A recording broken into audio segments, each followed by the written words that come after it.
And so they're just dead wrong on that. And as for any of the other stuff, fact is, whenever you're looking for a new job, your current employer gets a little miffed. I get that, but I was very honest with the people in New Jersey in 2013 when I ran for re-election.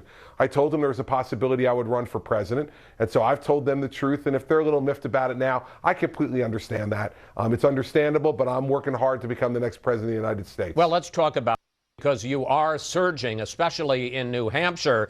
According to the Real Clear Politics average of polls in late October, you were running 9th at 3%. Now you're running 4th with 11.3%. And the question is, Governor, what's happened? I think it's paying off. The hard work, all the time that I've spent, that Mary Pat has spent in the state of New Hampshire, putting forward a really clear, strong vision for putting Homeland Security first. Chris, when you listen to the President of the United States, and he said that the reason people are so anxious is because they're watching too much cable news, and that the only problem with his strategy on ISIS is that, in fact, he needs a better PR strategy. And then Mrs. Clinton says in New Hampshire a week or two ago that we're exactly where we need to be on ISIS. They want a strong former federal prosecutor and governor who understands how to get this job done. And I think that's what the people in New Hampshire are responding to. And I can tell you, I feel it in Iowa, too, just having come back from there a few days ago. Well, as we said, you have spent more time in New Hampshire than any other Republican candidate. And the conventional wisdom is that New Hampshire is terribly important for you. You either have to finish first, or if second, you have to finish ahead of the other so-called establishment candidates like Marco Rubio or Jeb Bush. Is it win or out for you in New Hampshire? Absolutely not, Chris. I mean, listen, you said it yourself. In October, we were in 9th place in New Hampshire. We're now, 3rd or 4th, depending upon what poll you look at. The fact is that we just need to do very well there. And we need to do well in Iowa, too. And I think we'll do well in both places. And then we'll be able to move on. This field will get narrowed to 4 or 5 folks, I suspect, after New Hampshire. We're going to be in that 4 or 5, and we're going to be ready to compete around the country. So, not to get too processy, but this is where at that time of year, if you were to finish behind one of the other establishment candidates like Rubio, like Bush, you could still survive. Of course. Okay. That's a quick answer. Yeah. One of the things, and you pointed out... I'm not going to get too processy, Chris. One of the things that you pointed out just a moment ago is that terrorism and a strong leader in fighting terrorism is a big issue. It's one of the issues that you are running on. Here you are at the last Republican debate. We prosecuted 2 of the biggest terrorism cases in the world and stopped Fort Dix from being attacked by 6 American radicalized Muslims from a mosque in New Jersey. I'm the only person on this stage who's actually filed applications under the Patriot Act, who have gone before the federal, the Foreign Intelligence Service Court. But critics say that you have, quite frankly, greatly exaggerated your record on this. First, your claim that you personally went before, we just heard you say, personally went before the FISA court to get national security wiretaps. Truth is, you never did that. Our office, and we provided all the information, and I needed to sign off on all that information to provide to the Justice Department so that they could go before and get the information that we needed, that we requested based upon our investigation, Chris. These are, if you look at those criticisms, there are 2 things they have in common. 1, they're working for other candidates, and 2, they've never done a lick of work for the Department of Justice. All the people in any of those stories who had ever done any professional work for the Department of Justice didn't have those complaints, and they knew exactly what I meant. All right. Second, and it's not just, frankly, your other the rivals who are saying this, also independent, the New York Times. If they're not working, if they're not working for another candidate, they're certainly not favorable to you. But I don't think they're working for one of the other Republicans. They say, the New York Times does, that you claim that you prosecuted, and we just heard the clip, 2 of the biggest terrorism cases in the world. Now, I want to make it clear that there's no question that you have a record of fighting terrorism. But those particular cases that you cite were both FBI stings where the people involved were under surveillance for months. Well, it was the Lakhani case and the Fort Dix case, and there was never anything close to an actual attack, sir. Chris, you're half right. The Lakhani case was a sting case, but the Fort Dix 6 case was not a sting case. Once we received the intelligence that was done from the hard work of the people in the FBI and our office, We were then able to monitor those folks, but the plans were already underway for them to attack Fort Dix. But they were under you're just surveillance. wrong on the second part. They were under surveillance but for Chris, months, were they not, sir? But Chris, that's our job. I mean, would you rather have the Boston bombing where people were not under surveillance and people were killed and maimed? No. And those folks were planning for quite some time, too. What we did with Fort Dix, these were people who had already begun to plan an attack. They'd already begun to plan an attack. They'd begun to train. We had video of them training for this attack. We then began to surveil them. That's what modern law enforcement is supposed to be, something the Obama administration obviously doesn't understand. And I do understand it because I've done it. And so to try to minimize the Fort Dix 6 case is being done by the New York Times, who, by the way, 8 weeks ago called for me to drop out of the race. So I hardly think they're an objective source. Finally, I got to say you're in mid-season form. Finally, President Obama Thank you, my friend. is expected to announce executive action on new gun controls this week to expand background checks and also to bar more accused domestic abusers from being able to buy guns. Your reaction to that? This president is a petulant child.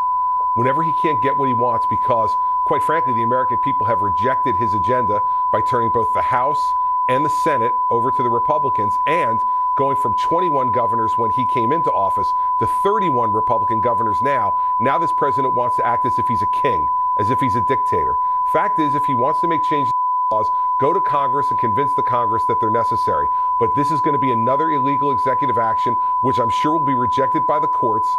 And when I become president, will be stricken from executive action by executive action I'll take. But the record seems to indicate, sir, that you have flipped on gun control.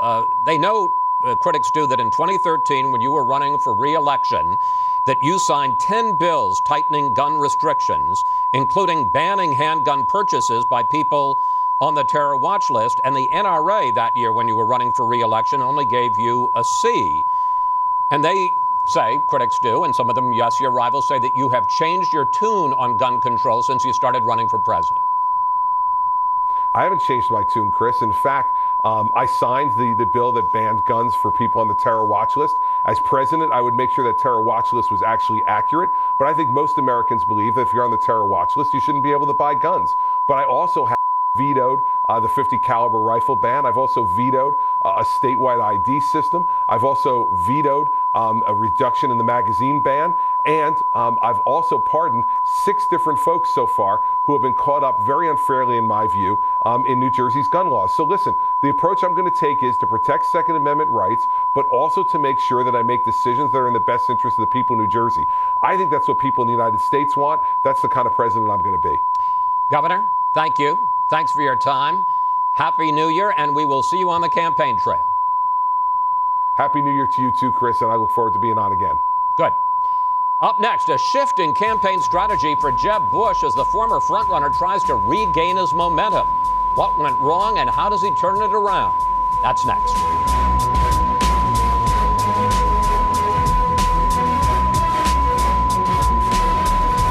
At Ally Bank, no branches equals great rates. It's a fact. Kind of like playing the boss equals the boss wins.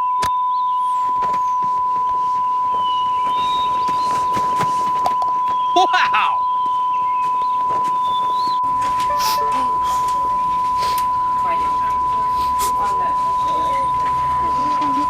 Hello, co-workers! Did you know Jim has arthritis in his hands? Yes, it's true. There's no doubt about it. Jim Stevens is in a lot of pain today. Come on, everybody, take a look. Hey man, let me help you out. Blue Emu Maximum Arthritis Cream is odor-free and tough on arthritis pain without making it obvious to everyone around you. Don't broadcast your pain. Blue Emu Maximum Arthritis Cream.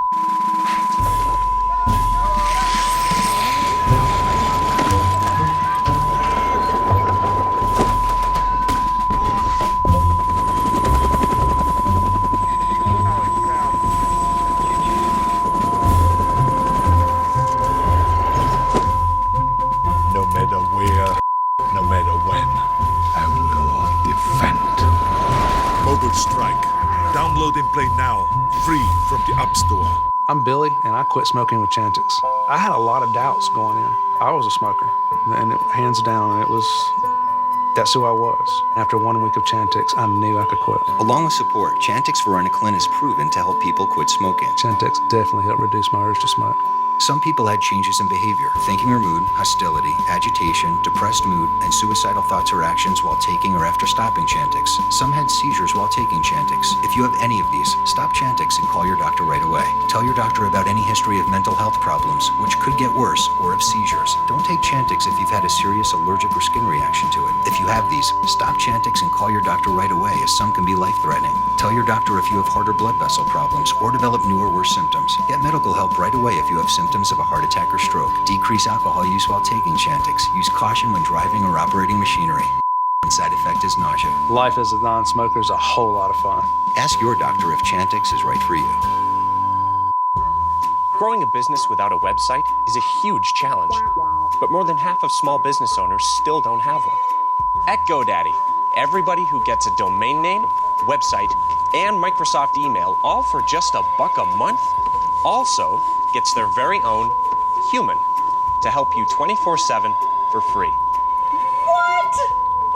I'm a bargain.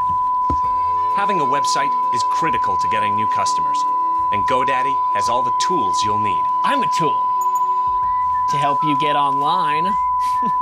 Just call 888-765-8479 or go to godaddy.com/human to get your domain, website, and email. When you do, you'll get a free human to help get you online and be found by more customers. Customers who buy things. And it's all just $1 a month. Call 888-765-8479 or go to godaddy.com/human right now. Jeb Bush shook up his campaign again this week, canceling ad buys in Iowa and South Carolina and deploying almost all his headquarters staff to the early voting states. And there's growing talk in the Bush camp New Hampshire may now be a must-win state.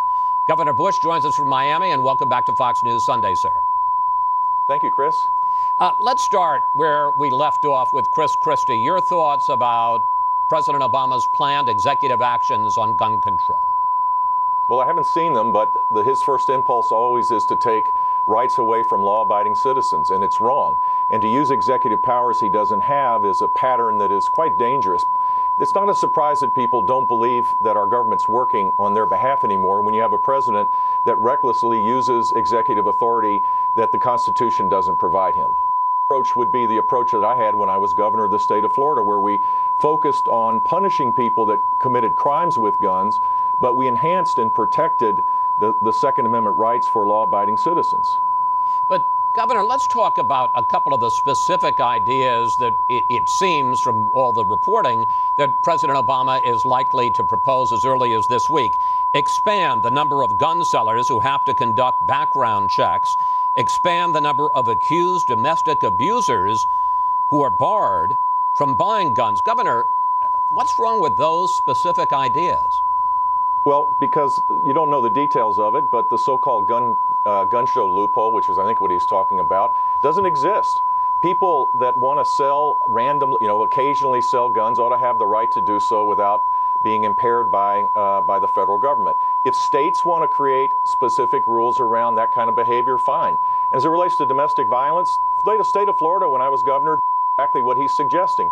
But this top-down driven approach doesn't create freedom, doesn't create safety, doesn't create security, and that's what we ought to be focused on. But let's go back, because you're saying basically you agree with them on the domestic abusers, you just don't like the way... No, because he can't do this by executive order, Chris. I understand, you don't like the process. I went to the legislature, I got it passed, and I signed it into law, and it was a good law, and people are safer because of it. But what about the background checks? And again, we're not talking about the father selling a .22 to his son, but if somebody, How do you know? If somebody sells a few guns and wants to sell a gun to somebody, who does it hurt for the seller, or rather the buyer, to go through a background check? If it's just an occasional question where you're getting federal license for a person who's going to sell 1 or 2 guns, I think that's completely inappropriate.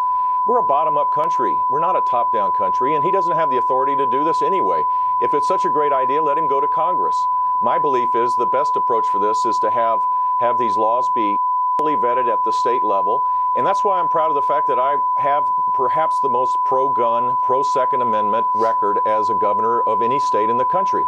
It's why I was Statesman of the Year of the NRA. I received an award from Charlton Heston about 10 years ago. And we cut down gun violence at the same time. That should be the approach.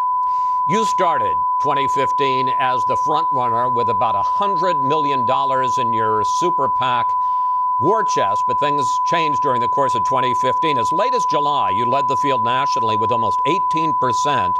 Now you're running sixth nationally with 4.3%, and you've seen basically the same drop in Iowa and New Hampshire. And all of this, Governor, while you and your campaign and your super PAC have spent about a third of all the campaign dollars that were spent in 2015, and you and your super PAC have spent double what any other Republican candidate has spent, which raises the question, what happened to the campaign this last year, sir? Well, I'm going to focus on what's going to happen in the next month in the Iowa caucuses, and then 10 days after that in New Hampshire. That's our focus right now, and in South Carolina, and we're building a strong team.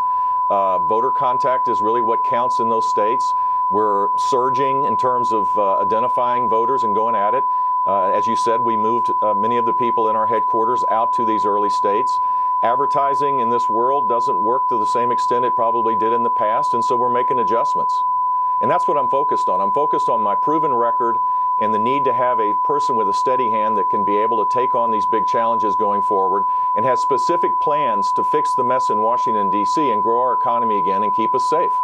But part of, if you're going to fix the mess in Washington, is learning from mistakes and fixing, in this case, your own campaign. And I guess the question is, did you squander the advantages that you had early in 2015? Did you fail to come up with a compelling message for voters? Did you fail to show up in the early debates, sir? I mean, I understand you want to talk about the future, but the past does give some indication as to what went wrong and what you need to improve. Look, and Chris, I respect your world. Your world is all about process. My world is about connecting with voters in these early states to build momentum. We have a national campaign. We're going to be on every ballot in every state. That's a hard thing to do. Not every candidate has done that. And now we're focused on Iowa and New Hampshire. We've made the adjustments because that's the reality that we're in today. And I'm very optimistic that when people see my record and see the ideas I have and see my personality, my character as a candidate, and they can envision that someone like me can be president during these incredibly dangerous times that we're in, that I'm going to do fine. But sir, respectfully, again, it is not about process. You talked about connecting with voters. I think the polls would indicate you failed to connect with voters in 2015. Let's let people in Iowa and New Hampshire and South Carolina and Nevada decide that. Nevadans, I think, have a right to be able to make that decision, not the punditry class, and that's my point. Okay. Back in 2014, when you were considering a run for president, you said the key was, could you campaign for president joyfully? And it's a theme that you repeated often. Here you are. Can you do it? In my case, that means can one do it joyfully, without tied to all of the convention of the politics of the here and now. Governor, do you still feel that way, that you need to campaign joyfully? Yeah, and I do that. I'm excited about the future of this country if we fix a few big complex things. The joy in my heart relates to the greatness of this country. I believe in the greatness of our country and I believe in its future, but Washington, D.C. is broken. And the joy I have is the prospect of being president to fix the mess in Washington and then work with Congress to fix how we tax and regulate and the security system around us so that we can be kept safe again. The reason I ask is because we looked at a couple of your recent ads just from this last month, and we found some clips on them, and I'd like to play them. These are ads not from the Super PAC, but from the Bush campaign in the last couple of weeks.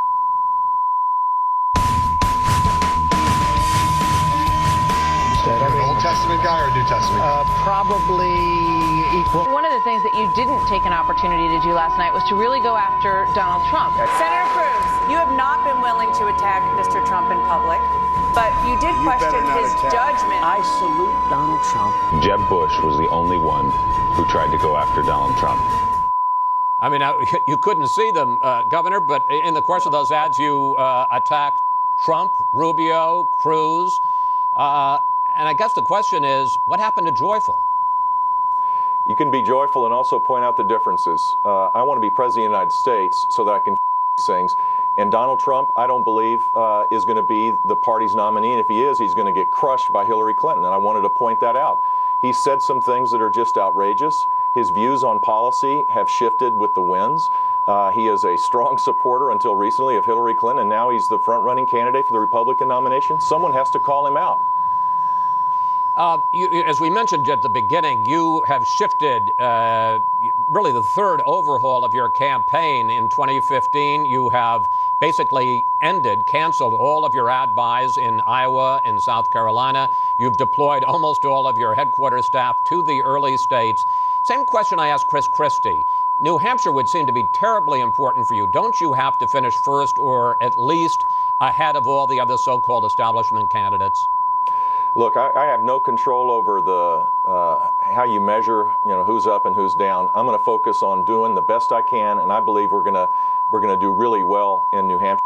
My goal, and I have a campaign organization in every state of the country. We're going to be on the ballot everywhere. This could go a long, long way. I have no clue about that. I just have to act on my heart and work as hard as I can. And I'm excited about the start of this new year and look forward to campaigning hard in Iowa, and in New Hampshire, and in South Carolina and Nevada.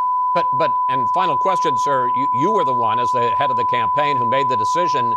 Why did you decide to cancel the ad buys in 2 states, keep them up in New Hampshire, and basically get everybody out of the headquarters in Florida? Well, based on the fact that, based on what we know, the Right to Rise PAC continues to do advertising on television, and we ought to be focused on voter contact. And so it was an adjustment based on the reality of where we are. That's how leaders lead. Does that indicate that you think you have less of a chance in Iowa and South Carolina and are putting more eggs in New Hampshire? No, because we're excited about Iowa and South Carolina as well. Look, we want to go identify every voter and make sure they go out to vote. The way you do that is the old-fashioned way in these early states, and that's the mission and that's the objective, and I'm pretty confident about where we are. Governor, thank you. Happy New Year. Safe Chris. Travels on the campaign trail, sir. Look forward to seeing you. Up next, our Sunday group tackles President Obama's plan to use executive action again, this time to impose tougher gun controls. Plus, what would you like to ask the panel about the president going it alone? Just go to Facebook or Twitter at Fox News Sunday, and we may use your question on the air.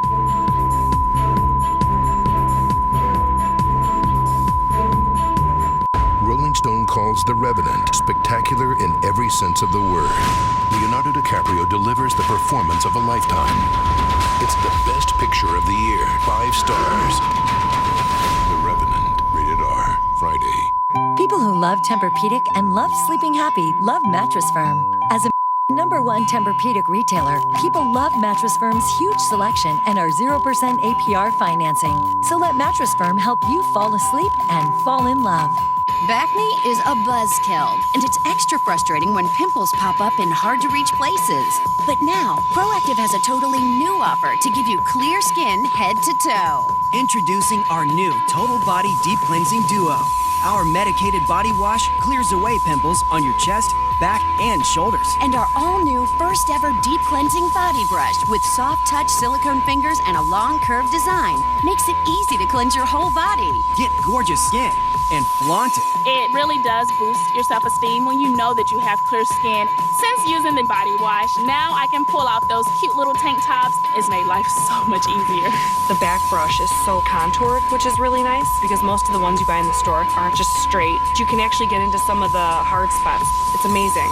Together, the all-new body brush and our body wash is a $61 value. But order Proactive today for just $19.95, and the new Total Body Deep Cleansing Duo is yours free. Proactive has completely changed my skin. I haven't had a breakout in months. That's priceless. Proactive is the #1 acne brand. It works. Proactive is safe and gentle, so most people can use it without irritation. It's going to help shrink pores, it's going to help with redness, and it's very effective. You actually see results quickly. Order now and let Proactive change your life. My acne, which was horrendous, was becoming so much better. With Proactive, my skin is phenomenal now, and I cannot stop talking about it. Being able to just take comfort in knowing that Proactive is going to work every single day, it's a great value. This deal's too good to ignore. Get Proactive at a great price. Plus, the deep cleansing body wash and our new body brush are yours free. But act fast, because thousands call every day and supplies won't last. Call 1-800-976-1777. That's 1-800-976-1777. With Proactive, I'm going to have a good day. It's always a good skin day. Heartburn. No one burns on my watch. Try Alka-Seltzer Heartburn Relief Chews. They work fast and don't taste chalky. Amazing. I have heartburn. Alka-Seltzer Heartburn Relief Chews. Enjoy the relief. What we watch doesn't just entertain us. It changes us, helps us believe, and helps us overcome. Find the next great story here. A few months ago, I directed my team at the White House to look into any new actions I can take to help reduce gun violence. And on Monday, I'll meet with our Attorney General, Loretta Lynch, to discuss our options. President Obama, in his weekly address on his plan to take executive action on gun control, likely as soon as this week. And it's time now for our Sunday group. Radio talk show host Laura Ingraham, Susan Page of USA Today, head of Heritage Action for America, Michael Needham, and USA Today columnist Kirsten Powers. Happy New Year to all of you. We ask you for questions for the panel, and we got one on, actually a bunch, but like this one on Facebook from Jack Abatiello. He writes, do you think Congress will stand up to Obama's lawless executive action on gun control, or will we have to vote out the GOP leadership this year?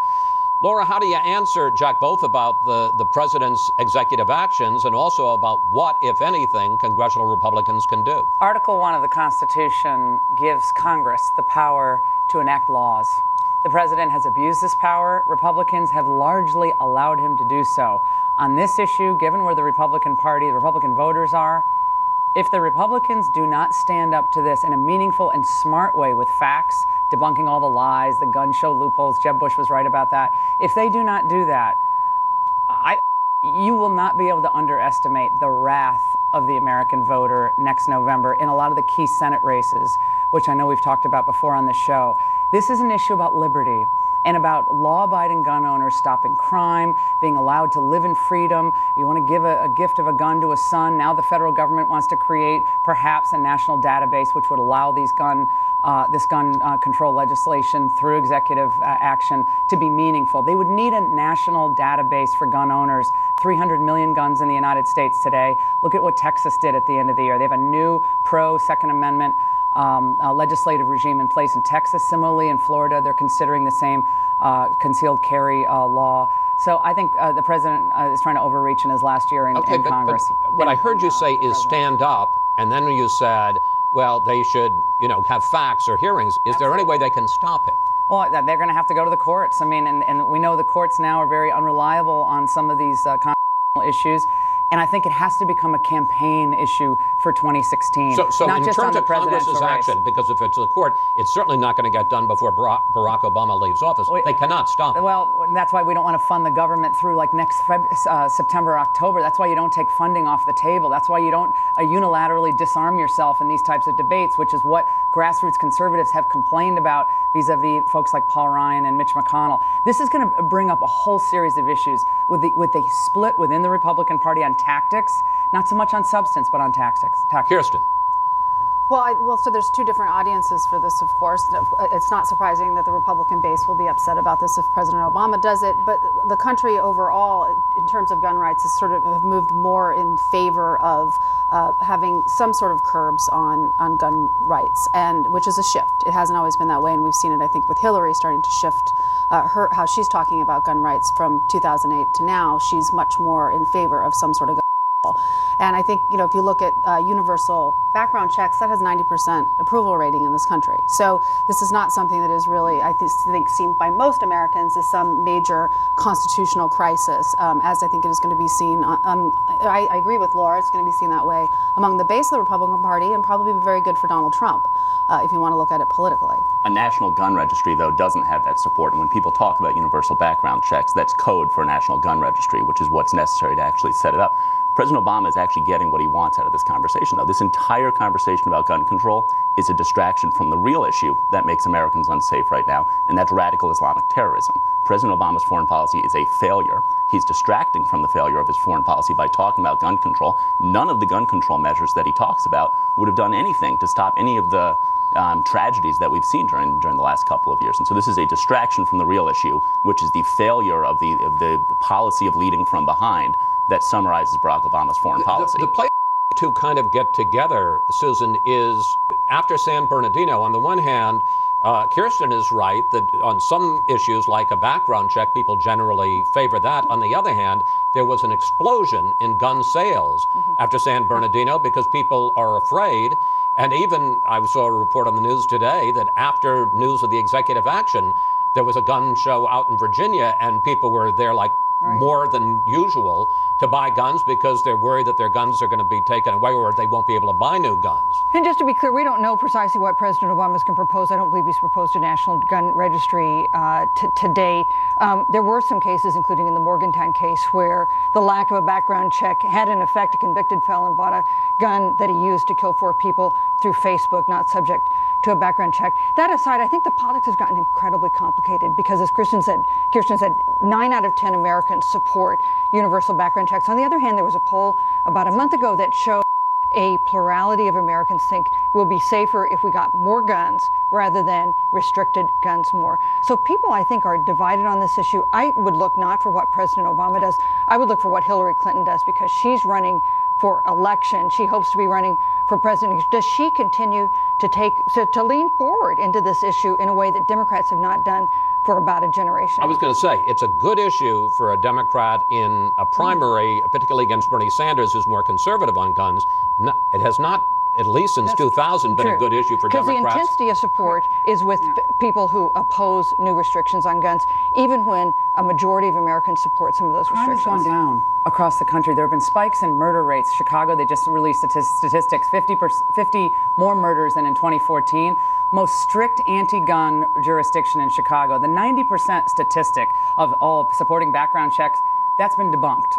Lots of the myths about gun ownership are perpetrated by people who never much liked the Second Amendment in the first place and who have a vested interest in amassing more power in Washington, D.C. This is about power. It's not about liberty. It's not about keeping people safe. Columbine is the only thing they can point to that would have been changed with gun control, and that was a transfer of a weapon that was illegally modified under the '94 assault weapons ban. Newtown wouldn't have been stopped. Gabby Giffords wouldn't have been stopped. Aurora wouldn't have been stopped. Navy Yard wouldn't have been stopped. So you're going to hear a lot of powerful rhetoric from the president. But when you dig down into the facts and the peer-reviewed studied, it's on the side of the gun owners and the Second Amendment. All right. Meanwhile, the two frontrunners in the 2016 race, Hillary Clinton and Donald Trump, have continued their battle over the women's issue. And Donald Trump this week upped the ante considerably. Take a look. I don't know that he has any boundaries at all. And his bigotry, his bluster, his bullying have become his campaign. She wants to accuse me of and the husband's one of the great abusers of the world? Give me a break. Give me a break.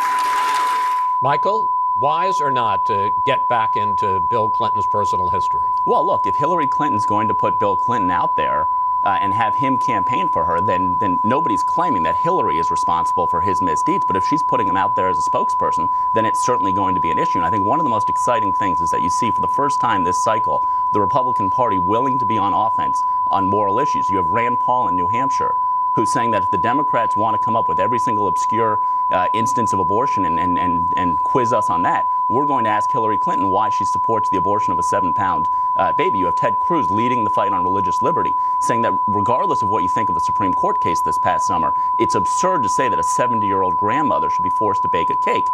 And I think that if Hillary Clinton wants to put Bill Clinton out there as one of the leading advocates for her presidency, it is valid to point out that there is nobody who's done more to degrade women or the office of the President of the United States than Clinton.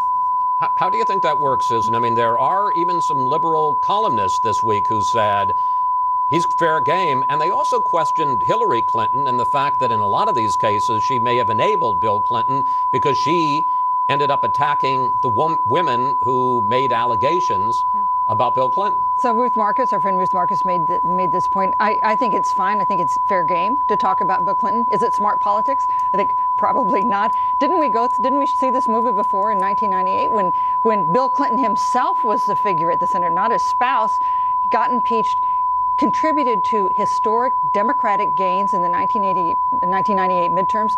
So I think Donald Trump should feel free to attack him, but I question whether this is going to rebound to his benefit in a general election where independent-minded women, including moderate Republican women, may be in play and a key to the election. Juanita Broderick, Paula Jones, these are real people.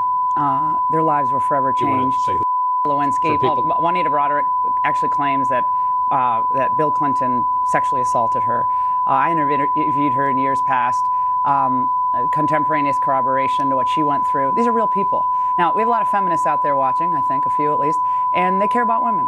I'm not saying this is going to be the focus of the campaign or necessarily that it should be, but the idea that somehow Bill Clinton is such this vaunted figure that he should be taken off the realm of possible subject matters and discussion. He's going to be the co-president.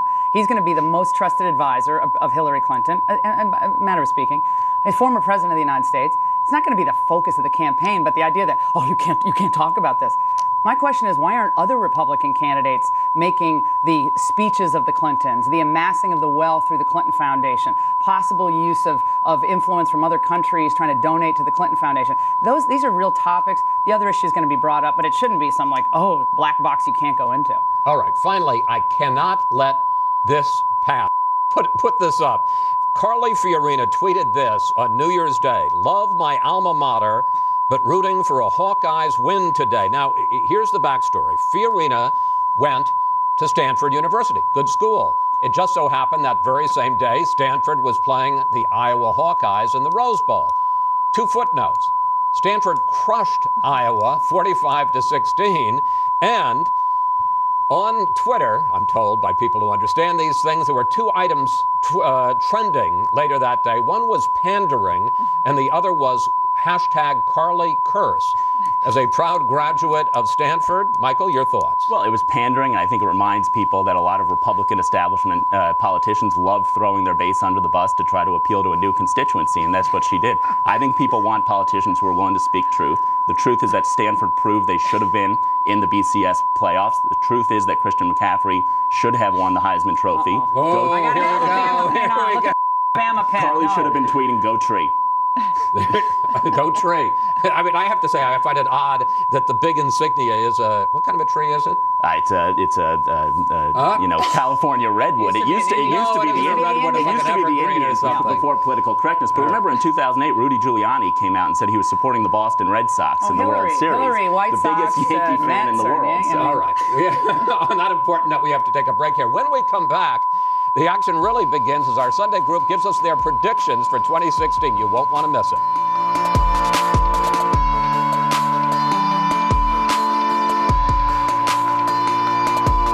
When you want to score, I say go for the big play.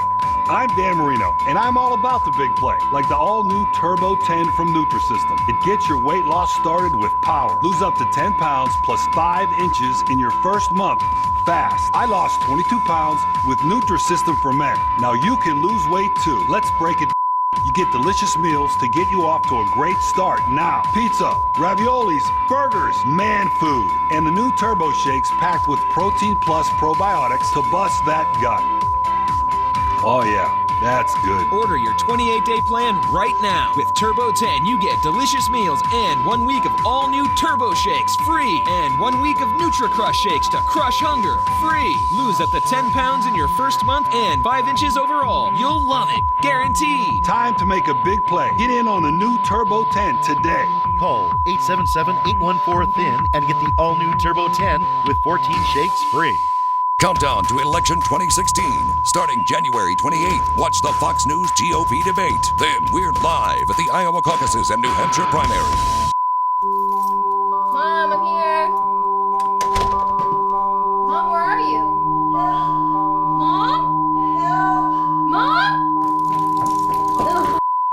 Oh my God, what happened? Without emergency protection, you take chances with your life. But with Life Alert, when emergencies happen, one press of a button can get you help fast. Life Alert, what is your emergency? Help! I've fallen and I can't get up. Help is on the way. Life Alert saves a life from a potential catastrophe every 10 minutes. If I didn't have Life Alert, I wouldn't be sitting here today. For a free Life Alert brochure, call 1-800-254-0015. That's 1-800-254-0015. Call now, 1-800-254-0015. For a free brochure, call 1-800-254-0015. The makers of the #1 selling joint supplement at GNC announce a major breakthrough in fast-acting joint relief. Introducing new Instaflex Advanced, a powerful new formula so advanced it offers joint in just 7 days. To celebrate, we're offering complimentary 2-week samples at tryinstaflex.com. Just enter the promo code below. This new fast-acting Instaflex Advanced formula was formulated by a world-renowned doctor. It's twice as powerful as chondroitin and glucosamine combined. New Instaflex Advanced is so powerful, now all you need is just 1 tiny pill a day to get effective joint relief. This is our most powerful formula ever, a breakthrough that takes joint relief to a whole new level. Now you can be one of the first to experience the amazing Instaflex Advanced difference with a complimentary sample. New Instaflex Advanced samples are not available in stores. You can only get your complimentary 2-week sample by going to tryinstaflex.com and entering the promo code below. That's tryinstaflex.com. We have a tradition around here to have the panel make some predictions for the new year on a range of topics and under the heading often in error but never in doubt. Let's get to it. First, Laura. I think the highlight of the Democratic National Convention will be the speech by former President Bill Clinton.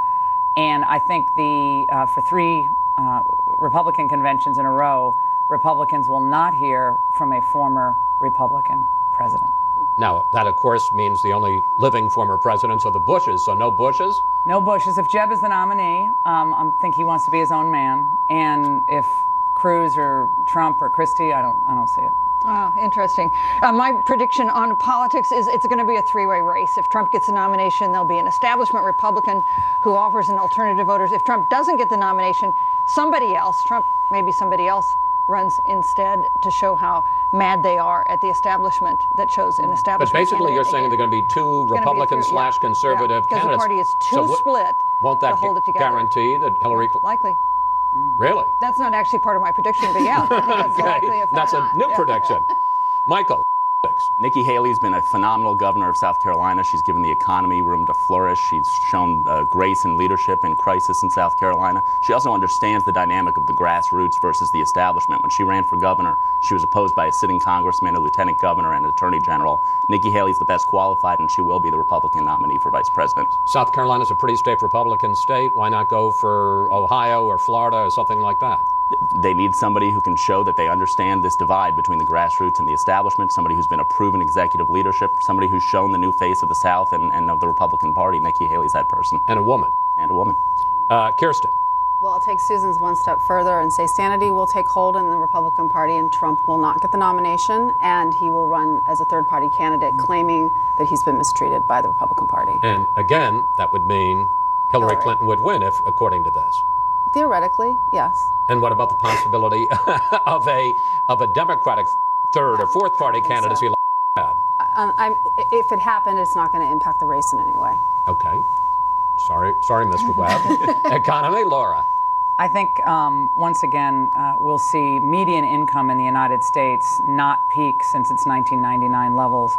I think once again on the economy we'll see a trade deficit with China that is exceeding $300 billion as it has for the last many number of years. I don't think we'll see much of a change at all, despite lots of rosy predictions about America's economic return. The middle class still, in my mind, rules this election. What's happened to them, from people from all walks of life, all backgrounds, I think is going to dominate both with Hillary and with the Republican nominee. Susan. So if a 3-way race is good news for Hillary, this would be very bad news for Hillary, and that is a recession in 2016. Our recovery already, while it hasn't felt like much of a recovery for a lot of Americans, is what economists call mature, third longest recovery since World War II. Possible we'll see a downturn, and that would be devastating for the candidate of the party that now holds the White House, and that would be the Democrats. Okay. So you give us in the last, and you take us away in this one. Michael, are you equally bearish on the economy? I am. I think it's going to also be a terrible year for America's fraudulent monetary policy. You just saw the Fed raise interest rates. They say that they're going to raise the interest rates 4 times by a quarter of a point in 2016. What the opiate of ultra-low interest rates have done for the last couple of years is it's pushed forward consumer spending, it's delayed business failure. Both of those things are going to reverse. I think it's quite likely you have a recession. In order to preserve the chance of a Hillary presidency, to preserve the facade of Keynesian monetary policy working, you're going to have the Fed back off of those monetary policy, those interest rates. The Federal Reserve rate will more likely be closer to zero than their target of 1.375%. Kirsten, give us some good news. Some good news. Yeah, we're on track. The economy is on track to reach full employment in 2016, which would be the point to which everybody who wants to be working would be working. What would that be as a number? It's a 5% unemployment rate and a 9% underemployment rate. So what are they missing that you see? I don't know. I guess I'm just more optimistic. But this is generally agreed among most economists, and this is something that hasn't happened in a decade. So it's actually it's a very key marker in terms of the strength of the economy. And you think the recovery continues through 2016? I think. Yeah, I'm only supposed to make one prediction. Like, really, I have to do the whole economy. I mean, I feel very sure about this, about full employment. We have to see the other issues in the economy, but I think the economy is fundamentally turning around. Okay, sports, Laura. Alabama will win the national championship on January 11th in Phoenix. It's going to be a great night. And in sports, I'm from Connecticut. UConn women's basketball will once again win the NCAA women's championship. Well, I got to say, once again, because they've won it 3 years in a row and 10 out of the last 20, so I'm not sure I can give you a high mark. I don't care. I'm from Connecticut, and my mother was a Bear Bryant fan. Alabama's going to win the national championship. Stick with my UConn Huskies. UConn women. Yes. Susan. So if a recession is bad for Hillary Clinton, here's a sporting event that would be good for Hillary Clinton. Boy, I'm getting whiplash from these. Which is the Chicago Cubs, the first time in 107 years, wins the World Series. She has been a fan of the Cubs since she was a child. This would happen just days before the election.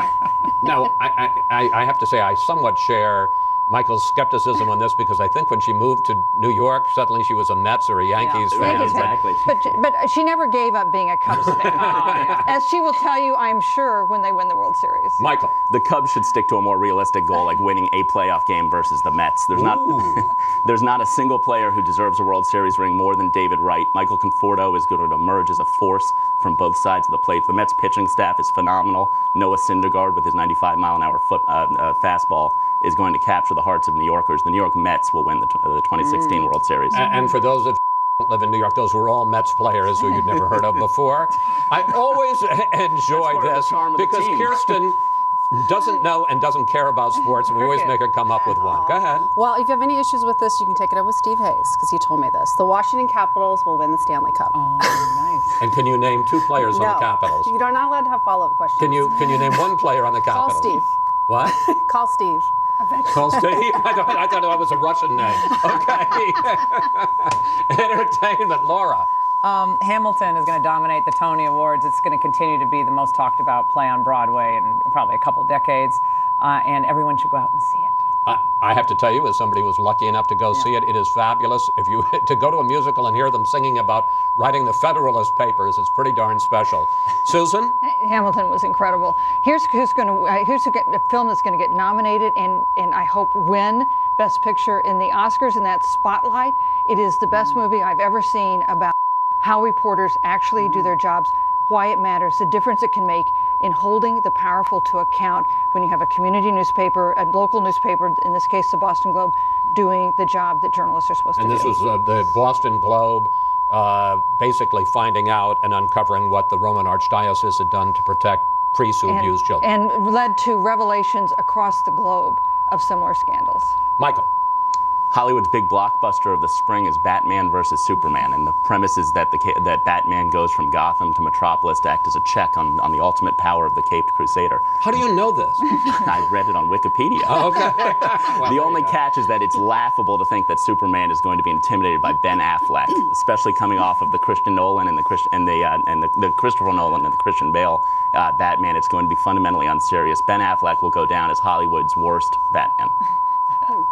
Okay.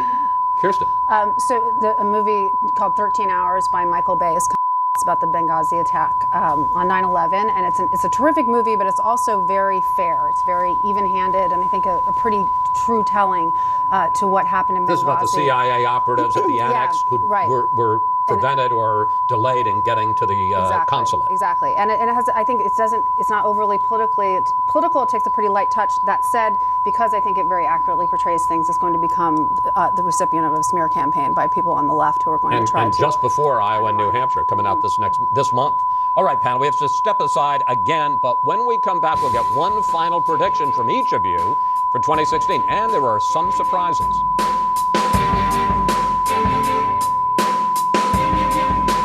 You want to hike 2,000 miles? We go? We go. Take a hike. What was that? With 3 legends, Redford, Nolte, Thompson. Try not to die. A walk in the woods. Rated R. Hi, I'm Valerie Burt. When you look at your face in the mirror, are you happy with what you see? There was a time when I wasn't. My skin was starting to look dull, tired, and old. But then I found a skincare system that changed all that. And today, at age 54, I love what I see in the mirror. Wouldn't you like to feel that way too? You can feel great about your skin when you begin using Meaningful Beauty Advanced by supermodel Cindy Crawford. Meaningful Beauty has turned back the clock. I look so much younger than I did 5 years ago. Meaningful Beauty is the result of an amazing partnership between Cindy and French anti-aging specialist Dr. Jean-Louis Sabat. He infuses his formulas with the extract of an extraordinary melon found only in the south of France. The melon is the thing that is so powerful. It's been called the youth molecule, and that's what gives you such incredible results. Meaningful Beauty works. There's something in those extracts that turns back time. Now is the perfect time to see Meaningful Beauty can change the look of your skin, because now you can get Meaningful Beauty at a special low price. Normally $90, today you'll pay only $29.95 for 4 of Dr. Sabat's premium products. And listen to this. Order in the next 5 minutes and Cindy will send you Dr. Sabat's latest product free. It's his all-new Ultra Lifting and Filling Treatment. When you use the Ultra Lifting and Filling Treatment, your skin will look tighter, firmer, more radiant, all this in one product. Women everywhere are raving about the results they're seeing with the Ultra Lifting and Filling Treatment. And you'll get it free if you order before time runs out. Call 1-800-375-3843. You can try Meaningful Beauty for 60 days. And if it doesn't completely transform your skin, just return it and you get your money back. All it takes is one phone call. That's 1-800-375-3843. January 14th, when it comes to America's hot button, only one team gets the answers you need. Don't miss the GOP debate, only on Fox Business Network.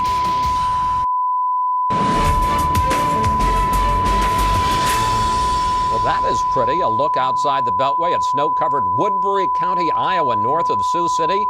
Just 29 days before the first in the nation voting starts there, and our crack research team has found out that the tree is a redwood, and it's actually the mascot of the Stanford band, so you can all go on with your day. All right, panel, one final prediction for 2016. This time, you get to choose the topic.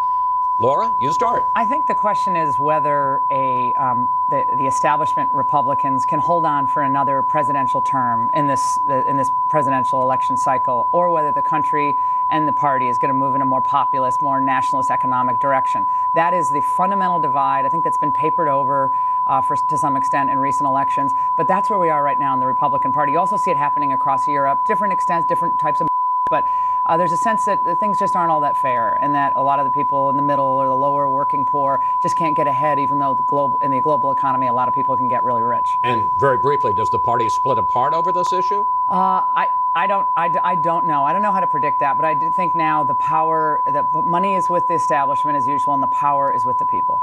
Susan.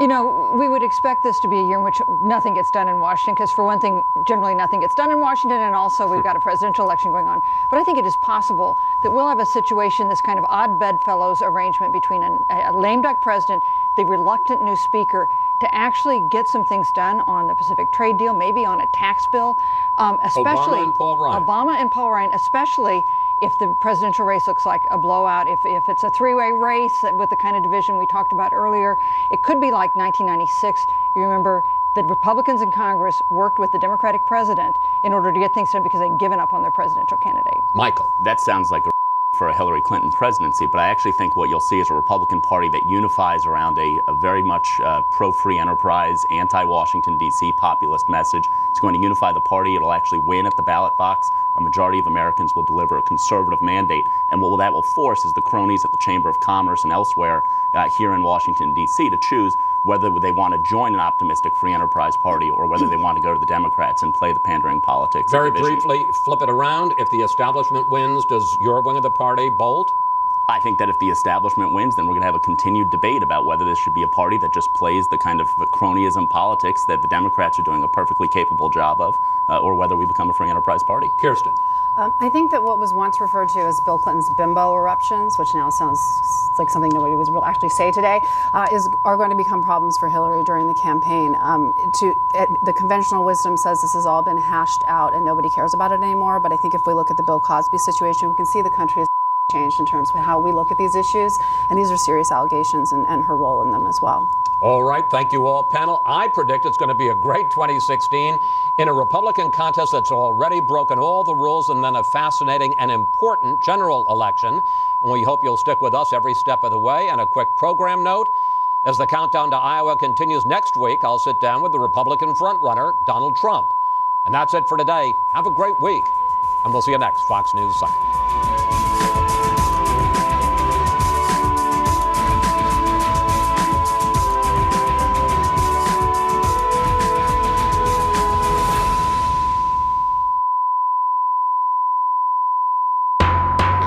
I'm Bob Massey. For 34 years, I've been practicing law and living in Las Vegas, the center of the recent real estate crisis.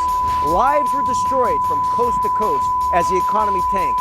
Now, well, it's a different story. The American dream is back, and nowhere is that more than the Sunshine State of Florida. So we headed from the Strip to the beach to show you how to live the American dream. I'm going to meet real people who are facing serious problems.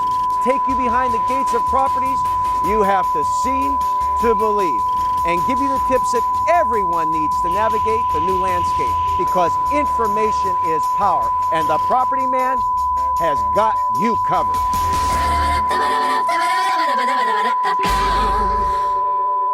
Thanks for joining us. I'm Bob Massey.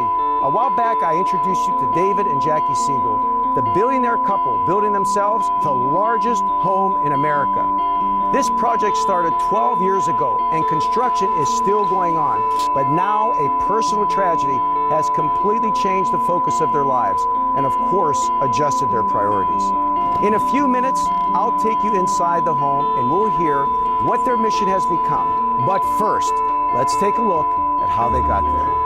David Siegel, well, he knows about construction. He built the timeshare empire Westgate Resorts from scratch, starting with 16 villas in an orange grove outside of Orlando, and growing into the largest privately owned timeshare company in the world. But in 2004, David and his wife Jackie took on a completely different construction project, building a dream home that would end up being the largest in America.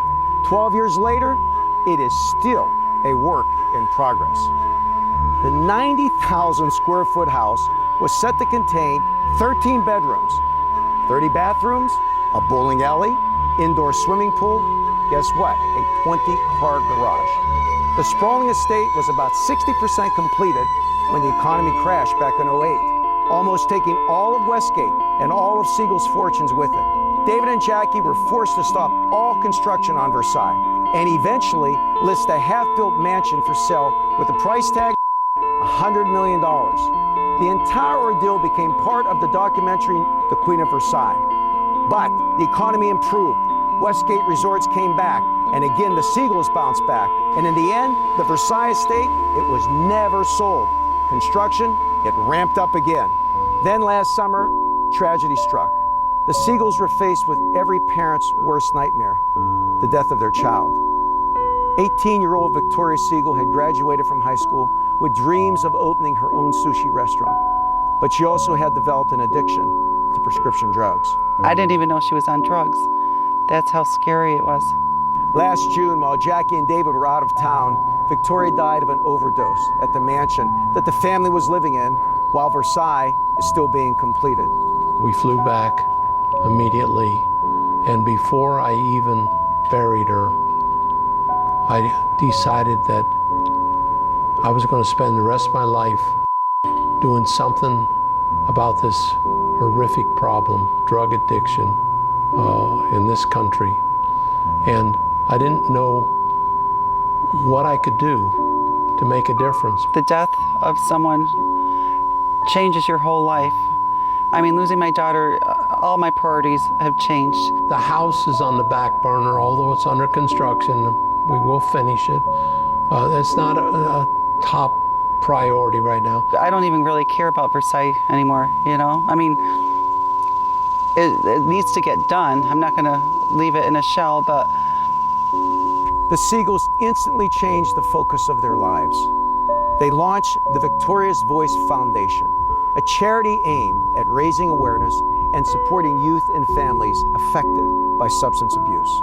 We can't bring her back, but what we can do is try to just bring awareness, let people know the dangers of the drug overdose. Every 4 minutes there's a drug overdose. David Siegel, well, he poured himself into the issue and began researching teenage drug addiction. Even with running Westgate and overseeing all the construction of the mansion, David says his #1 priority now is to help teens struggling with drug addiction. It is being brushed under the carpet. 350 people a day. That's like a jumbo jetliner with 350 passengers crashing at the airport, and it goes unreported. There is a product out there. It's called naloxone. If a person who's overdosing is caught before they die, and you give them naloxone, 5 minutes later, they'll be standing on their feet telling you what they took. It's like anti-venom for a snake bite. So my first goal is to get drug testing. My second goal is to get naloxone in the hands of everybody in the country. As common as aspirin. He also wants to bring together the thousands of small family foundations people often set up after a loved one dies from an overdose. You see in the paper, in lieu of flowers, make a donation to Mary Jane's Foundation. They raise a little bit of money. They have no guidebook. They have no game plan. So what happens? It disappears. There's a lot of things that they could do. They could go talk to school assemblies and get on the stage and say, I don't want your parents to have to be up here talking to you like I am today. They can go to their politicians and get certain local laws passed. I'm coping because there'll be a day, I don't know when it will be, that I'll know that I've saved enough lives where I can actually say it's lucky for these people that my daughter died, because all these people are going to be living as a result. Her legacy is going to be that millions of are going to get helped and stay alive because she died. Through her grief, Jackie is determined to keep moving forward and looks towards the future. Versailles, it needs to get done, but I want to get more involved with helping save lives, helping people with their drug addictions. She's not been back to Versailles since Victoria died, but agreed to return for the first time to show me around, and it wasn't easy. We'll go inside when we come right back. At Ally Bank, no branches equals great rates. It's a fact. Kind of like ordering wine equals pretending to know wine. Pinot Noir, which means peanut of the night. At night, the road plays games. It runs away and hides. And so we simply end this game of hide and seek with strong, bright Sylvania headlights. Sylvania Silver Star Ultra for everything ahead of you. Staying in rhythm. It's how I try to live, how I stay active. So I need nutrition that won't weigh me down. For the nutrition you want, without the calories you don't. Try Boost 100 calories. Each delicious snack-sized drink gives you 25 vitamins and minerals and 10 grams of protein. So it's big in nutrition and small in calories. I'm not about to swim in a slow lane. Stay strong, stay active with Boost. These winners are happy they won. You could be happy next. It's the Publishers Clearinghouse $5,000 a week forever prize. Win and you get $5,000 a week for your life. Then after that, someone you choose gets $5,000 a week for their life. Leave a legacy for your family. Go to PCH.com right now and enter. February 26th, you could win $5,000 a week forever.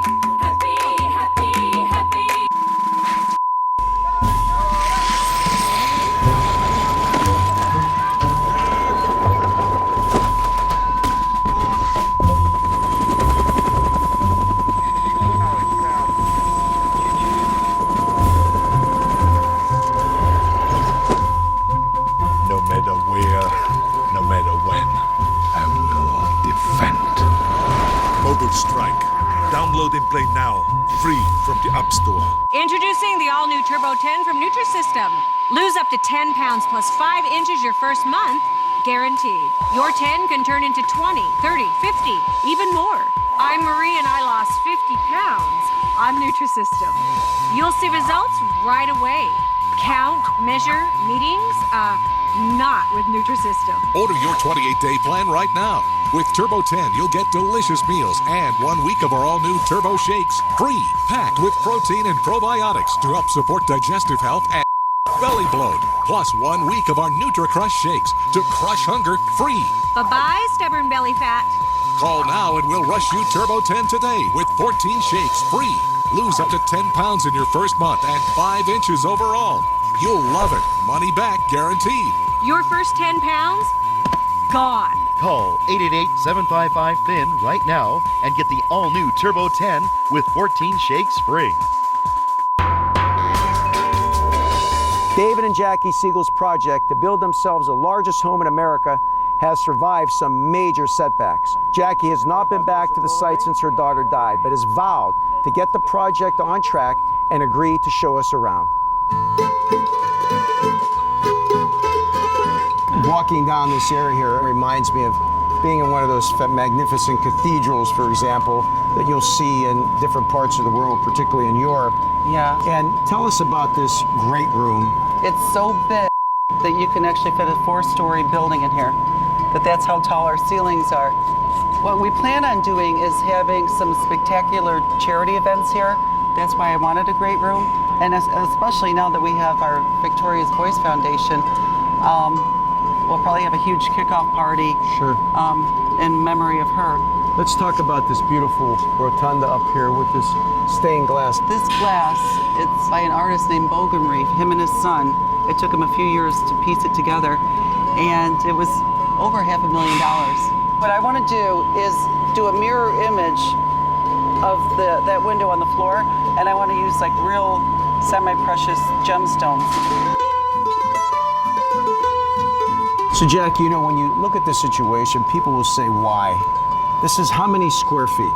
This home is 90,000 square feet, but we're probably going to add like a guest house and a tennis club. 90 square feet, 30 bathrooms. Yeah, over 14 bedrooms. Over 14 bedrooms, 9 kitchens, and that includes a commercial kitchen. Right. Multiple dining areas.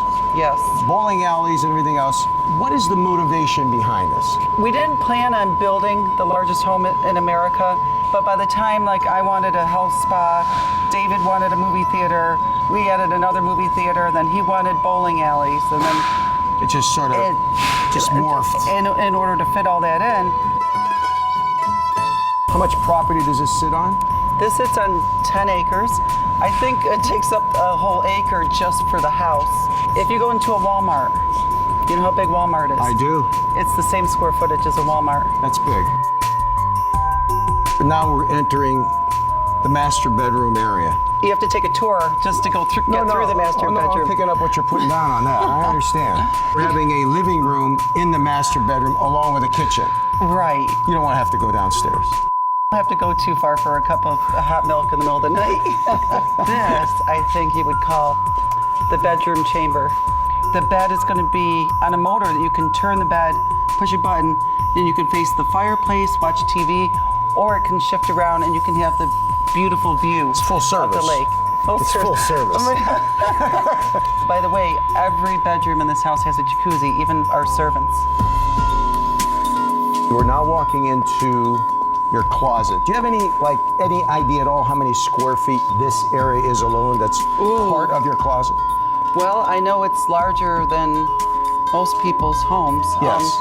Probably 1,500 square feet at least, maybe 2,000. Yeah, it's big. And I'm seeing something over there that looks like it's 2 doors with gold, and it looks like it opens, which means it's probably an elevator. Oh, you're good. It's amazing. Well, you know, I'm a property man. You ever pull in here one day and say, why do I need all this for? Why? You know, actually, the house isn't as important to me anymore as it used to be. Of course. You know, since we lost our daughter. Understood. We've kind of put it on the back burner. But the thing is, since we've already started it, it would be a shame to not finish it at all. Of course. Yeah. Well, was there ever a point where you said, enough is enough here? Because now you're telling me you're expanding your closet. Yeah. It was kind of a long process, so it's not that shock. You know what I mean? It's shocking, Jackie, no matter what. It's shocking, okay? Funny.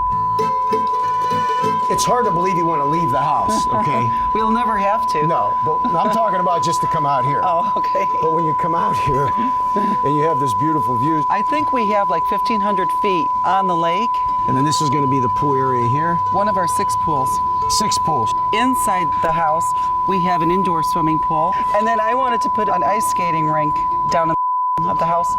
But just dealing with the Zamboni and all that just seemed... Oh, you don't want all that aggravation? Yeah, You got so 6 pools, to hell with it. What do you need all that aggravation? So I put a roller rink instead. Oh, certainly. You rent out the roller skates? Oh, Are they I'll free? give them away for free. Okay. I'm sure by the next time I talk to you, there's going to be some of the things you're going to add on and change. I know. And David will never know until it's finished, right? Or That's until the he way it's watches your gonna be. show. That's exactly right. Coming up next, you may have heard of safe rooms, but you probably think it's not something you need or a luxury item you can't afford. You'll be surprised to hear what we've learned, so stick around. This is Brad. His day of coaching begins with knee pain when... Hey, Brad, want to trade the all-day relief of 2-Aleve for 6 Tylenol? What's the catch? There's no catch. You want me to give up my 2-Aleve for 6 Tylenol? No. For my knee pain, nothing beats my Aleve.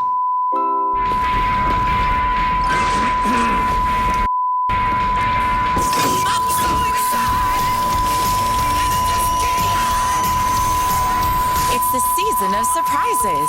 Play now. Being a gamer can be a profession. Phil! Oh. Hey, man. Hey, Peter. Oh. Joanne, is that you? It's me. You don't look a day over 70, am I right? If you're Peter Pan, you stay young forever. It's what you do. If you want to save 15% or more on car insurance, you switch to Geico. Feel so young. It's what you do. You make me feel so spring has sprung. At Safelite, we know how busy your life can be.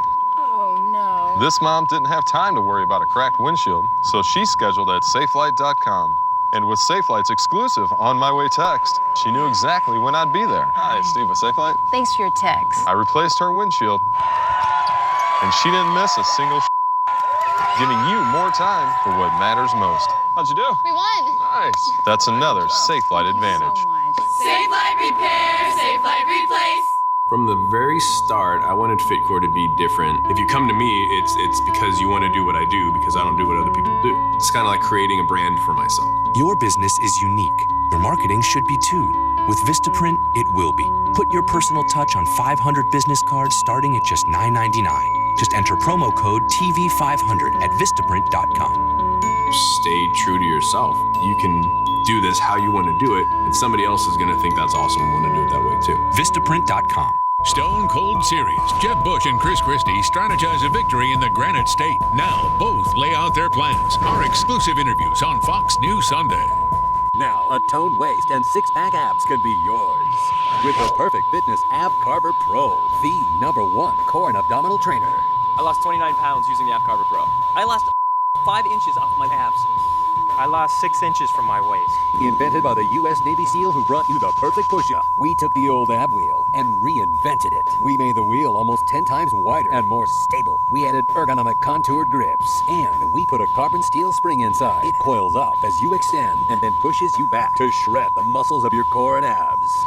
You'll carve the upper, middle, and lower abs, plus your chest and arms. It's an arms and abs workout more effective than a bent knee crunch. This right here did this. How many 50-year-olds look like this? Ab Carver Pro, baby.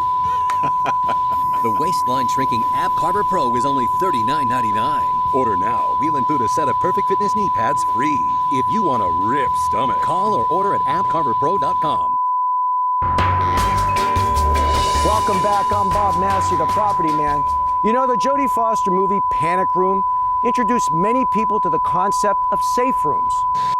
Ventilation system and a bank of surveillance monitors that covers nearly every corner of the house. What's to keep someone from prying open the door? Steel. Very thick steel. But safe rooms aren't just to protect you from movie villains. They can keep your family safe from any type of danger: tornado, hurricanes, intruders. And they can be a lot less elaborate and more affordable than you think. Carl Luedecke and his daughter, Kristen Bell Young, build custom homes at Charlie Johnson's Builder in Central Florida. And they offer an optional safe room built into every house. There are a lot of reasons that people would build a safe room, whether it be tornadoes, hurricanes, fire. Here in Central Florida, of course, we have seen the devastation that comes with tornadoes, with hurricanes, and so many people in this area. I know families that have been impacted, people that have been killed, that have been hurt. But once the rooms are built, you'd never know.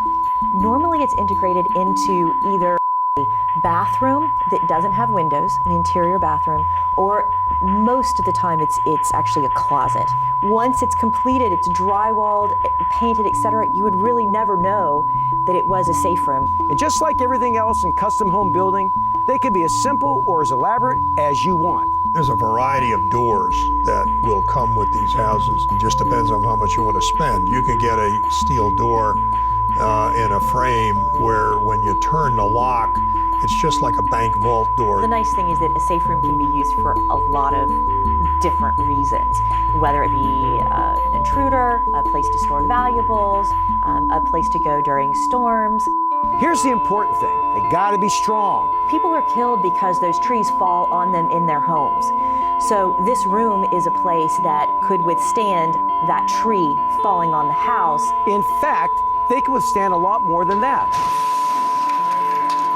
Safe rooms are to ensure that they can stand up to pretty much anything you can imagine.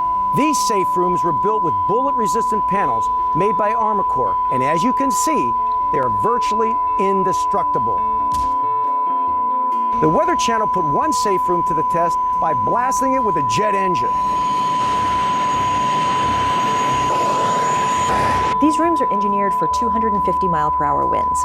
Every cell of the concrete block is reinforced with rebar, and that rebar goes from a separate footer system all the way up the walls, across the top of the ceiling, and then back down, and it's all tied together. If the whole house collapsed around it, the trusses fell in, the walls fell in, it is an entity unto itself with a separate footer system, a separate ceiling. And stronger materials can make a huge difference. Think a cinder block house is secure enough? The Insurance Institute for Business and Home Safety tests structures made both with common materials and stronger reinforced materials. They actually build houses in a facility in the Carolinas, and they wind test them, and you can see them coming apart.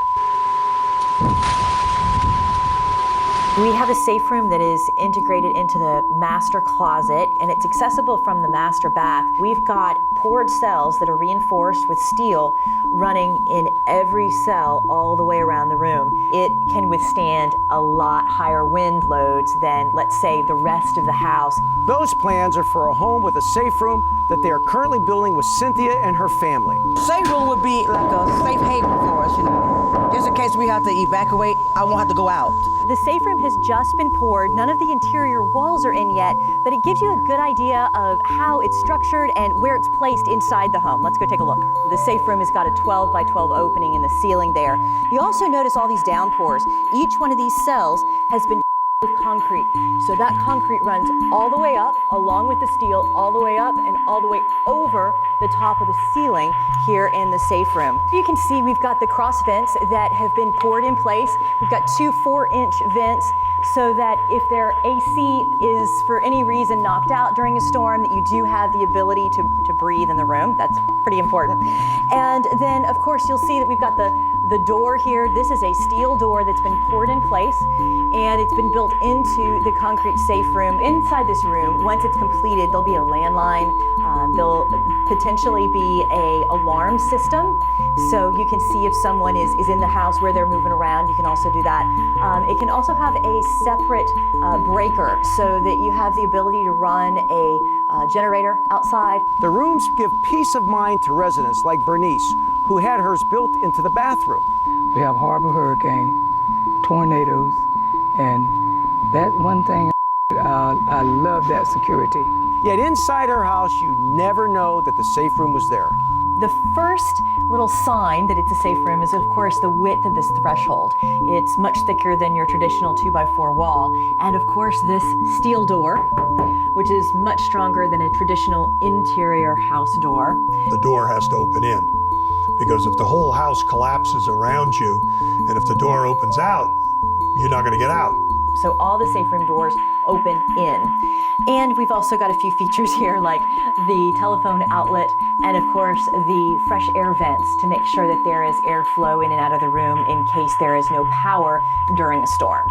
Some simple additions to a regular bathroom that can make all the difference when it counts. A safe room is something that isn't really expensive and can really give you peace of mind. There's more you need to know about staying safe in a disaster, and I'll run it all down for you next in the Massey Memo. What happened? I'm going to kill a man and kill my son. You have to fight as long as you got a breath in you. The Revenant, rated R. I never want to miss these moments due to my pain. I live for this. Arthritis used to get in the way, but now with Blue Emu Maximum Arthritis Cream, I'll never miss another hug. Blue Emu Maximum Arthritis Cream. Beat the pain and enjoy life. What happens the first time you use Wen Cleansing Conditioner? All of a sudden it was, oh my gosh, it actually works. I got so excited. Actress and model Angie Harmon was working on her hit TV show Rizzoli and Isles when Wen rescued her hair. Months ago, while I was shooting my TV show, using harsh shampoo and curling irons every day, my hair got so stressed and damaged, I wanted to cut it all off. I finally gave up my shampoo and started using nothing but Wen hair care. My hair hasn't looked or felt this good in years, and it's getting better and healthier and shinier and stronger every day. And today, if you use promo code WEN40, you'll get this entire Wen Healthy Hair Care System, an over $200 value for just $29.95. Many lathering shampoos use harsh sulfates that can strip and damage your hair. But Wen contains a perfect blend of ingredients, including natural botanicals, herbs, and extracts, making your hair shinier, softer, and fuller after just one use. Just one time using Wen did this to my head. Such a difference. It's moisturized and it's just full, and I love it. It's never too late to save your hair. Try Wen today. Call or go online to get started with Wen Sweet Almond Mint Cleansing Conditioner. We'll also send you the Wen Anti-Frizz Styling Cream, along with the new Wen Nourishing Mousse. Plus, Chaz will give you his Re-Moist Intensive Hair Treatment and the Wen Travel Kit, so you can have beautiful hair wherever you go. That's $75 in free gifts just for trying Wen. And today, we'll even include free shipping. Just use Wen one time. You will not believe the results. So call 1-800-879-6898 or go to usewen.com now. Use promo code WEN40 and get the new Wen Healthy Hair Care System, including your free gifts and free shipping. A total value of over $200 for just $29.95. Call or click now.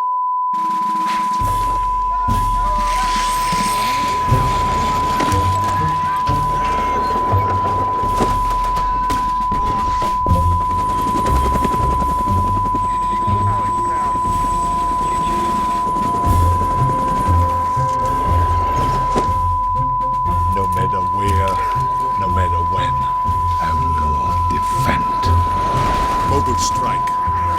Play now. Free from drive a personal car for work and don't track your business miles, you could be losing thousands of dollars, unless you have MileIQ. It's the app that automatically detects and logs all of your business miles so you get a great deduction or reimbursement. MileIQ provides comprehensive reporting that shows you how much you save with each drive. The average MileIQ subscriber deducts $547 a month. That's more than $6,500 a year. So take control. Download it for free and join the millions of drivers who trust MileIQ. Welcome back. I'm Bob Massey, the Property Man, and it's time now for the Massey Memo. We just learned about safe rooms, but if this is something you're looking into, you must pay attention to some key points, whether you have a safe room or not. There are some things you need to know before an emergency strikes. If you purchase a safe room independent of your house, make sure you have a reputable manufacturer, all the necessary FEMA requirements. Find out if the builder is certified by the National Storm Shelter Association. If you are building or renovating your property, visit disastersafety.org and check out the Fortified Home Standards. Very important. Ask your builder to meet these engineering and building standards. They can really reduce the amount of damage inflicted on your home by natural disasters, and most are not too expensive. It's all about preparation and design. Make sure you itemize your essential needs. No last-minute drills. This is about safety. Depending upon how many adults are in the home, make sure each of you have designated responsibility in case of an emergency. Nothing last minute. That's when people get hurt. Safety is the key. Do not use hazardous or flammable goods like candles. It's dangerous. As always, there is more information on our website at foxnews.com/propertyman. For today, be sure to send me your questions or property stories at propertyman@foxnews.com. I'm Bob Massey. I'll see you next week. This week on the Journal Editorial Report, our look ahead to 2016. President Obama promises to take care of some unfinished business in his final year in office. But could the courts rein him in? And as the first primary contests draw near, GOP divisions deepen. So will Republicans find a nominee who can unite the party and win in November? All that and a look at the global hotspots and world leaders to watch. But first, these headlines.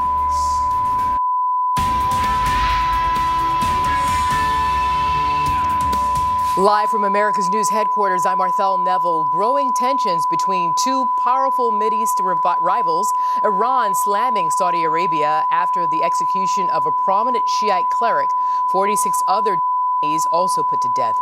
Iran's supreme leader saying Saudi Arabia will face, quote, divine revenge. His remarks coming after protesters in Tehran attacked the Saudi embassy, throwing rocks and setting it on fire. And in other news, tomorrow marks a big step forward in San Bernardino. Employees will return to work at the Inland Regional Center for the first time since last month's terror attack in which 14 people were killed at a Christmas party. Grief counselors will be on hand. The building where the massacre took place will remain closed indefinitely.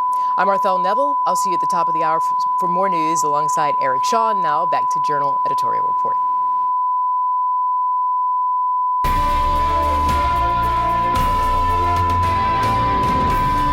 For all the very real progress America's made over the past 7 years, we still have some unfinished business. And I plan on doing everything I can with every minute of every day that I have left as president to deliver on behalf of the American people.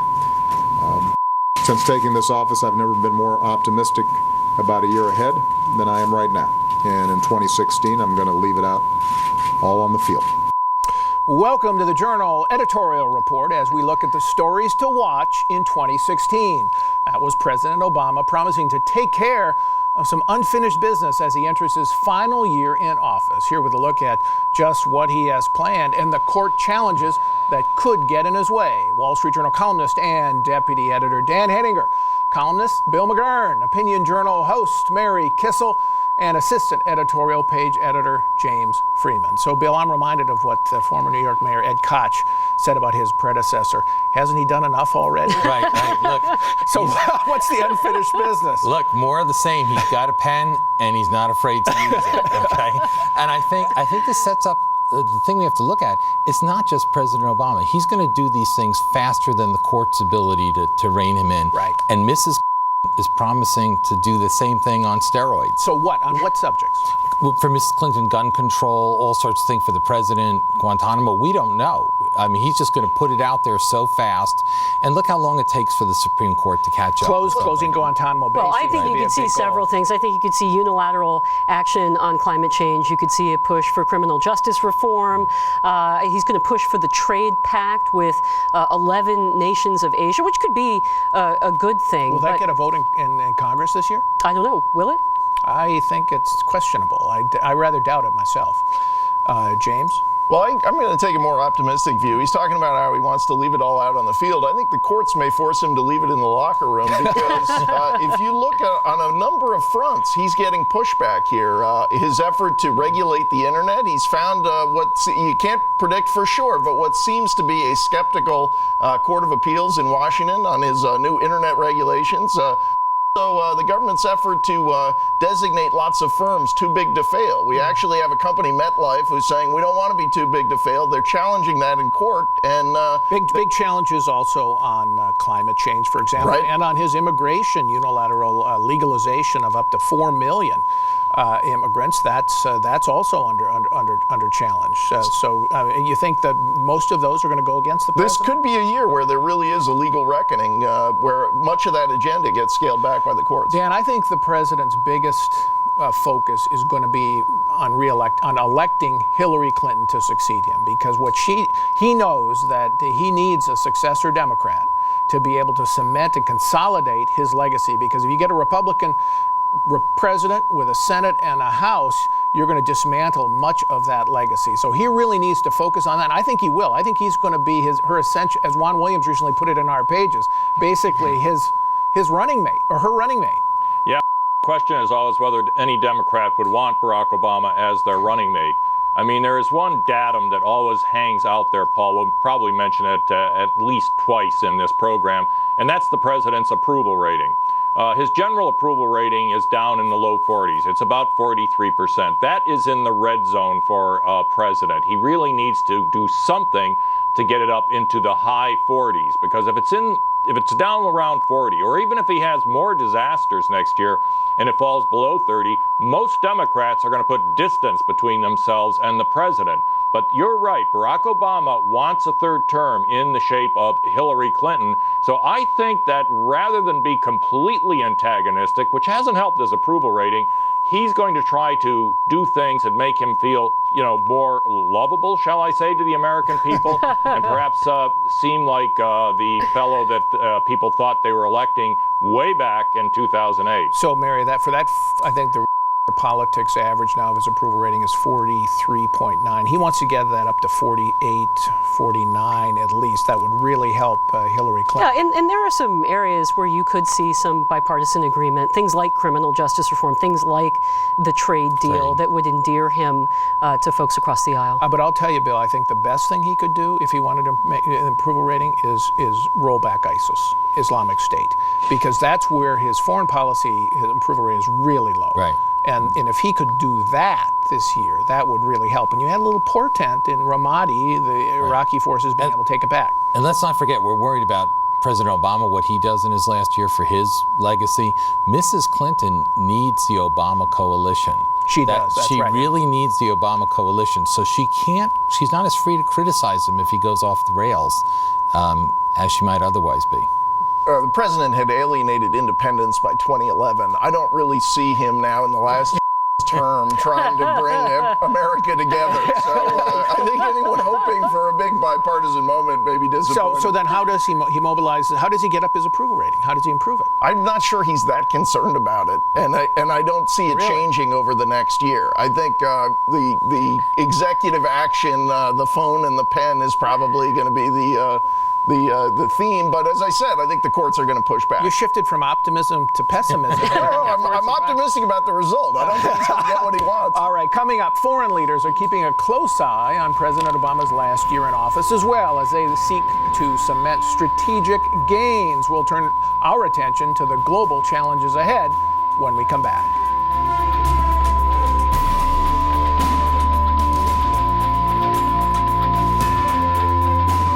This election is about the essence of America, about all of us who feel out of place in our own country, a government incredibly out of touch, and millions with traditional values branded bigots and This is about wages growing slower than the cost of living, a generation drowning in debt, and a president humiliated by Putin, Iran, and Islamic jihadists. I'm Marco Rubio. I approve this message because this is about the greatest country in the world and acting like it. This is Clara. To prove to you that Aleve is the better choice for her, she's agreed to give it up. That's today? We'll be with her all day to see how it goes. After the deliveries, I was okay. Now the Ciabatta's done, and the pain is starting again. More pills, seriously? Seriously. Oh. All these stops to take more pills can be a pain. Can I get my Aleve back? For my pain, I want my Aleve. Get all-day minor arthritis pain relief with an easy open cap. Your brain is an amazing thing, but as you get older, it naturally begins to change, causing a lack of sharpness or even trouble with recall. Thankfully, the breakthrough in Prevagen helps your brain, actually improves memory. The secret is an ingredient originally discovered in jellyfish. In clinical trials, Prevagen has been shown to improve short-term memory. Prevagen, the name to remember. I'm Andy, and I lost 30 pounds on Nutrisystem. Listen up, guys. You want to shed a few pounds? You got a beer belly going on? You can't fit into your pants? I've got one word for you. Nutrisystem. I'm Dan Marino, and I lost 22 pounds with Nutrisystem. Lose weight fast with Nutrisystem's all-new Turbo 10. Lose up to 10 pounds plus 5 inches in your first month. I'm Essex, and I lost 43 pounds on Nutrisystem. Put down the pie, pick up the phone, and get with the program today. I'm Michael, and I lost 50 pounds on Nutrisystem. The food's awesome. If you're like me and you like to eat, that's what you get to do. With Turbo 10, you get delicious meals in 1 week of all new Turbo Shakes, free, packed with protein plus probiotics to bust that gut. And 1 week of NutriCrush shakes to crush hunger, free. Nutrisystem works. You'll love it, guaranteed. So guys, put down the pie and pick up the phone right now. Call 877-573-THIN and get the all-new Turbo 10 with 14 shakes free. Sing it, don't worry about a thing, 'cause every little thing is gonna be alright. Sing it, don't worry about a thing, 'cause every little thing is gonna be alright. This is Call 1-800-SANDALS and save up to 65%. Turning now to events around the globe and the challenges the U.S. is likely to face in the year ahead. So, Dan, I think the news to watch is we've got 1 year left of the Obama presidency, and I think we got to watch what Vladimir Putin, Ayatollah Khamenei, Xi Jinping in China, al-Baghdadi, the head of ISIS, what they're going to do in the next year, because I think they see the next president, whether it's Hillary Clinton or a Republican, is going to be tougher to deal with. So what are they looking to do this next year? Well, I think they'll all be looking for their own interests, Paul, and they'll be trying to push their agenda in the Ukraine and the Southeast China Sea. But the big area of concern is the Middle East. We raised this in the previous segment. Look, the president has had some success here in the last month against ISIS. The Iraqi security forces took back Ramadi, and that could be a model for going after the larger prize of Mosul. The president really could use some success in the Middle East. But that Ramadi success depended heavily on the involvement of the United States. There were special operations officers on the ground. So I think Barack Obama is probably going to have to somehow commit himself to more, I hate the phrase, boots on the ground in Iraq. We're not talking about a huge contingent, but we're talking about enough people to keep carrying the fight to Islamic State on the ground. But he hates that. He doesn't want to do that. He would rather negotiate peace agreements with Assad and Putin. So I think it's the president here that has a big choice to make about how he wants to achieve success in the Middle East and get that approval rating back up. Bill? Yeah, I think if you read between the lines, President Obama has never had a Middle Eastern policy or foreign policy. He does what yes, he needs. Withdraw. No, he has a policy to do what he thinks is necessary for domestic politics. And he thought when he came in, it's withdrawing troops. So I think he'll do what Dan says. I think he'll do just enough to have some progress. But look, 3 of his own defense secretaries. Bob Gates says President didn't believe in his own strategy in Afghanistan. He's sitting there. Leon Panetta said he was so eager to get out of an unpopular war in Iraq that he left leaving any troops there against the advice of his commanders. And Chuck Hagel said he was basically being pressured on releasing people from Guantanamo, and said that our credibility in Syria took a hit. I think he does what he needs to do for the domestic. So you don't expect much change. Mary Putin, what do you think he wants? I think he wants a deal in Syria to prop up Assad, and then I think he wants to see if he can get sanctions removed and consolidate his gains in Ukraine. Anything else? I think you've put it perfectly, and also to extend his influence to the Mediterranean, which is what he's doing in Syria, of course. Just to Bill's point, problem is that the Islamic State is metastasizing, and the president is talking about gains in terms of statistics, the numbers of airstrikes, the amount of territory that has been lost in Iraq. But you don't just need troops on the ground in Syria and Iraq. We need to deal with Libya. We have ISIS expanding into the Middle East. He's not changing the strategy. Let me push back a little bit. If 2014 and 2015 were the years where Islamic State was expanding and growing in its threat, we had this refugee flow.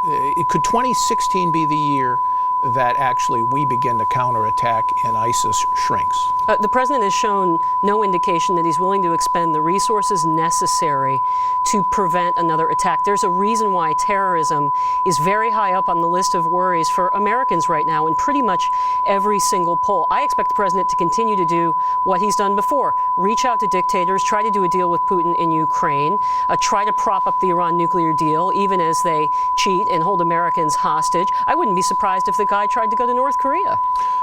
Okay. Look, I think we have to accept that Ramadi is very good news. And if you want to make a hopeful case, as Dan said, maybe this is a model. I think one thing it points out is we talk about the importance of American leadership, but it looks like you also have better leadership in Baghdad. In terms of how it's managing the Shiite-Sunni dynamics there. And I'm afraid this is happening too slowly. ISIS spreads a lot of misery. They propagandize, they recruit. Let's hope, fingers crossed, we get through the next year without more San Bernardino type activity here. But if you want to make an optimistic case, the trend line is good after Ramadi. Any other wild cards, Dan, briefly, you'd look for this year? Well, I think the one that has fallen off the radar screen is Ukraine, Paul. I think Vladimir Putin would like to consolidate his gains there. And the big issue, I think, is going to be what our allies think the United States is doing. You asked earlier about what Khamenei, Xi, Putin are going to do.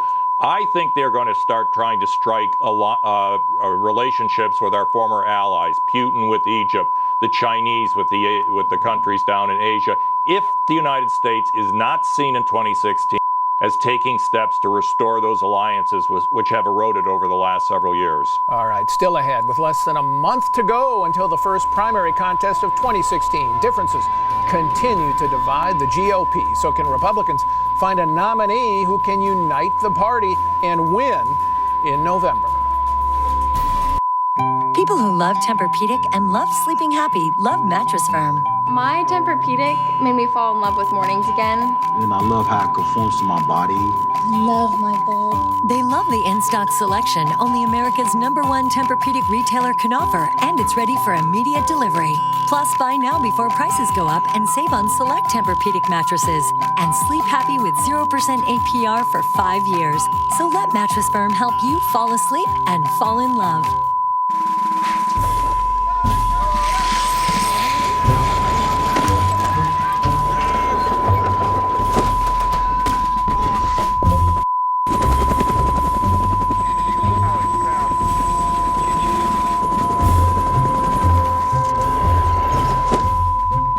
No matter where, no matter when, I will defend. Mobile Strike. Download and play now, free from the App Store.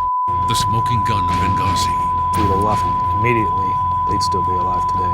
The inside account revealed tonight on a Fox News reporting special. Cunol CoQ10 is an essential nutrient that supports heart health and promotes healthy blood pressure. Cunol dissolves completely and absorbs 3 times better than regular CoQ10. Get the #1 cardiologist recommended form of CoQ10. Get Cunol. Attention retired NFL players. You and your family could be due money from the NFL settlement agreement. Individual payouts could reach $5 million. Call to speak to a lawyer for free and let us maximize your payout. Call 1-800-649-7433.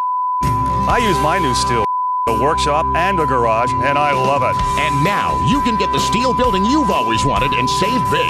For a limited time, Future Steel, the world's leader in steel buildings, is selling off selected models at rock-bottom prices.